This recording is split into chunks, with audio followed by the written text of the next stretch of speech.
सभी भक्तों को राधे राधे। इस कहानी में हम ये जानेंगे कि कैसे हम सत्संग से अपनी गलत आदत छोड़कर सही रास्ते पर आ जाते हैं। तो कहानी इस प्रकार है। एक संत के पास बहरा आदमी सत्संग सुनने आता था।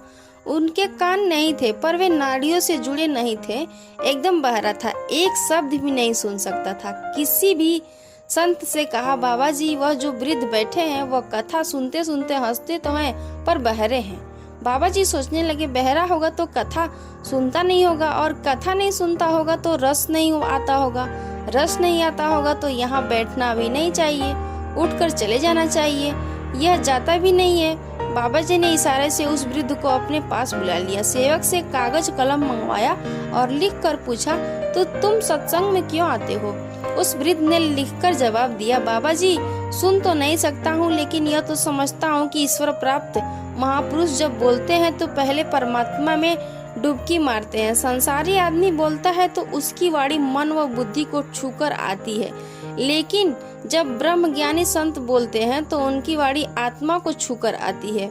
मैं आपकी अमृत वाणी को तो नहीं सुन पाता, पर उसके आंदोलन मेरे शरीर को स्पर्श करते हैं।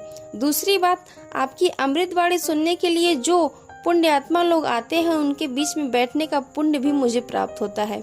बाबा जी ने देखा यह तो ऊंची समझ के धनी है। उन्होंने कहा, मैं यह जानना चाहता हूँ कि आप रोज सत्संग में समय पर पहुँच जाते हैं और आगे बैठते हैं, ऐसा क्यों? उस वृद्ध ने लिखकर बताया कि मैं परिवार में सबसे बड़ा हूँ, बड़े जैसा करते हैं वैसा भी छोटे भी करते हैं।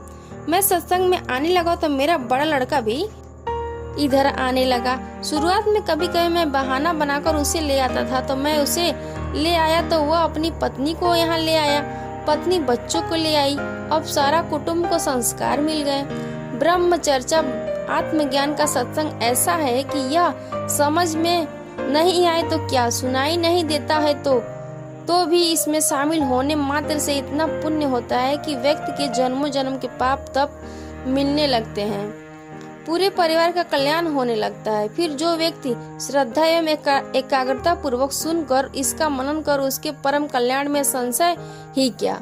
कहानी कैसी लगी कमेंट बॉक्स में जरूर बताइएगा। और आप किसका सत्संग सुनते हैं, प्रेमानंद महाराज जी के या बागेश्वर सरकार की? हाँ या ना में उत्तर जरूर दीजिए।